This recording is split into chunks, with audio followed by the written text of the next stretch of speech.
जी, नमस्कार दोस्तों, ज्ञान आलम में आपका स्वागत है। और जो यूपी पुलिस की तैयारी कर रहे हैं, उन लोगों के लिए एक बहुत ही अच्छी खबर है। जो ऑफ़िशियल नोटिफ़िकेशन है कांस्टेबल या सिपाही पोस्ट के लिए, वो जारी कर दी जा चुकी है। इसमें हम लोग निकलेंगे कि कितनी जो है कैटेगरी वाइज़ कितनी सीटें हैं, इसका एग्ज़ाम पैटर्न क्या है, सिलेबस क्या है, वैकेंसी कितनी है, सैलरी क्या है, सारी चीज़ों को हम लोग देखेंगे। मेडिकल क्या है और जो फिज़िकल रिक्वायरमेंट होती है, शारीरिक दक्षता होती है, वो कितना दिया गया। तो चलिए शुरू करते हैं।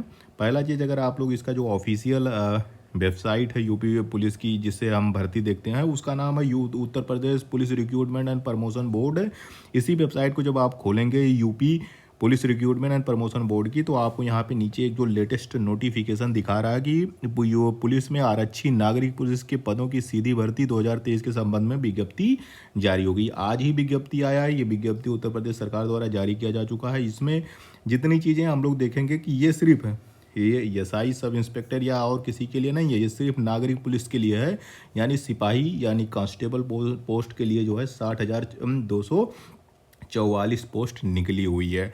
जिसका वेतनमान क्या है, आप लोग पहले सैलरी जान लीजिए। इसमें पुलिस जो मेल और फीमेल दोनों के लिए, सब दोनों के लिए निकली हुई है। इसमें कुछ अलग से नहीं दिया गया है। इसी में मेल के लिए भी है, फीमेल के लिए भी है। जो वेतनमान होता है वो है कि इसका जो पे बैंड होता है वो 5200 से लेके 20,200 रुपये, और ग्रेड पे ये 2000 का होता है नए वेतनमान के अनुसार। और जो इसका मैट्रिक्स नया लग जाएगा 21,700 रुपये का इसका है। आवेदन की बात करें तो आवेदन को आपको, अगर हम पहले इसको देख लेते हैं, जो ये आरक्षी नागरिक पुलिस निकली हुई है, जिसको हम कांस्टेबल कहते हैं, सिपाही कहते हैं। कुल टोटल पोस्ट है 60,244 की। अगर हम देखें कैटेगरी वाइज, तो अनारक्षित यानी जनरल के लिए जो है 24,102 पोस्ट निकली हुई है। ईडब्ल्यूएस के लिए निकली हुई है 6,024 पोस्ट। पिछड़ा वर्ग ओबीसी यानी 16,264 पोस्ट निकली हुई है। अनुसूचित जात यानी एससी के लिए निकली हुई है 12,650, और एसटी के लिए निकली है 1,204 पोस्ट। टोटल 60,244 पोस्ट निकली हुई है। अब हम देखते हैं कि इसका जो आवेदन का है, आवेदन अभी नहीं शुरू हुआ, अभी सिर्फ विज्ञप्ति निकली है। आवेदन ऑनलाइन या शुल्क जमा करने की तिथि शुरू होगी 27 दिसंबर से शुरू हो जाएगा। आज 23 दिसंबर है, 27 से इसका आवेदन आप कर सकते हैं। सारा कुछ ऑनलाइन होगा, इसी वेबसाइट के माध्यम से होगा। और अंतिम तिथि आपको दी गई है 16 जनवरी तक। आपको अपना जो है अंतिम ऑनलाइन जो है तिथि हो जमा कर देना है। अगर उसमें कुछ शुल्क समायोजन या आवेदन में कुछ संशोधन की अंतिम तिथि रहेगी 18 जनवरी तक। ये पूरा डेट है जिसमें आपको अपना एप्लीकेशन, अपनी फीस भर देनी है। और इसमें जो आवेदन शुल्क का जो पैसा लगेगा वो 400 रुपये का इसमें एप्लीकेशन फ़ी लगेगी आपको। सब कुछ ऑनलाइन होगा, ऑनलाइन माध्यम से ही आपको भुगतान भी करना है, और एप्लीकेशन भी ऑनलाइन वेबसाइट के माध्यम से करना है। अब हम बात करते हैं कि इसमें अर्हता क्या चाहिए, शैक्षिक अर्हता या क्वालिफिकेशन क्या चाहिए। तो क्वालिफिकेशन कुछ स्पेशल नहीं मांगा गया है। ये कहा गया है कि विधि द्वारा स्थापित 10वीं और 12वीं कक्षा उत्तीर्ण हो या उसके समकक्ष कोई मान्यता प्राप्त अर्हता हो। 10वीं और 12वीं या उसके समकक्ष कोई भी डिग्री आपकी हो जाएगी तो आप उसमें भर सकते हैं। अब इसमें आयु की बात कर लें, एज कितनी चाहिए, मिनिमम मैक्सिमम एज दी है। पुरुष अभ्यर्थी के लिए यानी मेल कैंडिडेट के लिए 18 से 22 साल दिया गया, 18 से 22 साल होनी चाहिए। और महिला अभ्यर्थी के लिए एज दी गई है 18 साल से 25 साल की आयु तक होनी चाहिए। मतलब अगर हम मेल कैंडिडेट की बात करें तो जिनकी जन्म तिथि 2 जुलाई 2021 से और 1 जुलाई 2005 के बीच में हो, वो सारे लोग, वो सारे बच्चे, वो सारे लड़के एलिजिबल हैं। इसी तरह लड़कियों की बात करें तो 2 जुलाई 1998 से लेके 1 जुलाई 2005 के बीच में जिसका भी डेट ऑफ बर्थ है वो इस पोस्ट के लिए, इस सिपाही पोस्ट के लिए एलिजिबल हैं।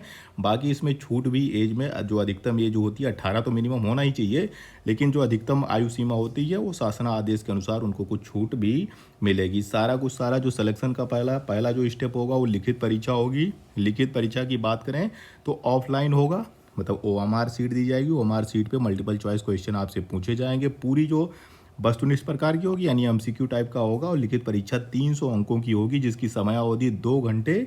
2 घंटे में आपको 300 अंक प्राप्त करने होंगे। मतलब 300 अंक का पेपर होगा, 2 घंटे का समय दिया जाएगा। इसमें 4 विषय लिखित परीक्षा में दिए जाएंगे, 4 विषय में बांट दिएगा। पहला जो है वो है सामान्य ज्ञान का, दूसरा है सामान्य हिंदी पूछी जाएगी, तीसरा जो सब्जेक्ट इसका है संख्यात्मक और मानसिक योग्यता पूछी जाएगी, और चौथा जो है वो मानसिक अभिरुचि, बुद्धि लब्धि और तार्किक क्षमता। ये 4 सब्जेक्ट आप कह सकते हैं, विषय कह सकते हैं, जिनसे आपको, जिसकी तैयारी आपको करनी है। फिर इसमें एक जो है, इसमें निगेटिव मार्किंग की गई है, ऋणात्मक अंक प्रदान किए जाएंगे। गलत उत्तर देने वालों को। तो ऋणात्मक अंक भी इसमें दिया जाएगा, मतलब निगेटिव मार्किंग है, इसको आप लोग ध्यान से चलिएगा। टोटल प्रश्न होंगे 150 प्रश्न होंगे, 2 घंटे का समय होगा, मतलब एक क्वेश्चन 2 नंबर का होगा। एक सही के लिए आपको 2 अंक मिलेंगे, और अगर आप गलत करोगे तो आपका जो है आधा अंक कट जाएगा, अगर आप गलत करोगे तो चलिए अगला देखते हैं लिखित परीक्षा का। उसके बाद फिर आ जाएगा, जब लिखित परीक्षा अगर आप क्वालिफाई कर ले जाओगे तो डॉक्यूमेंट वेरिफिकेशन अगला स्टेप होगा।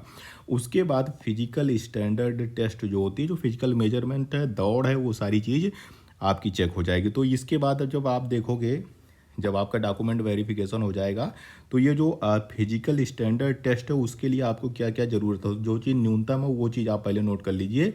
पुरुष अभ्यर्थी के लिए, जो मेल कैंडिडेट है उनके लिए न्यूनतम शारीरिक मानक जो है वो क्या है, ऊंचाई कितनी चाहिए, हाइट कितनी होनी चाहिए।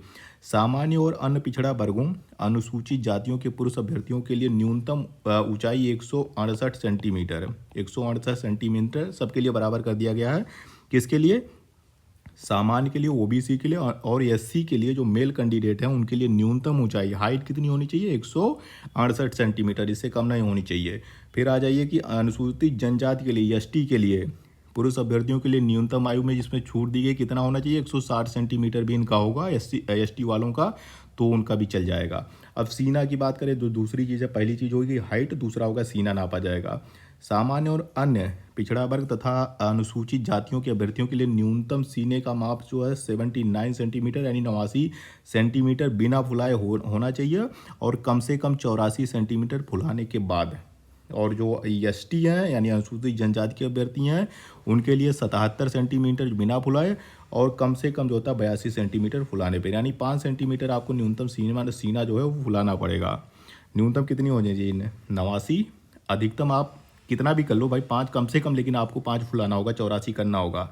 अगर एसटी है तो न्यूनतम आपकी जो है सीने की जो पूरी चौड़ाई होती है वो 77 सेंटीमीटर होनी चाहिए, और फुलाने पे 82 सेंटीमीटर मिनिमम होना चाहिए, अधिकतम आप जितना भी फुला पाओ।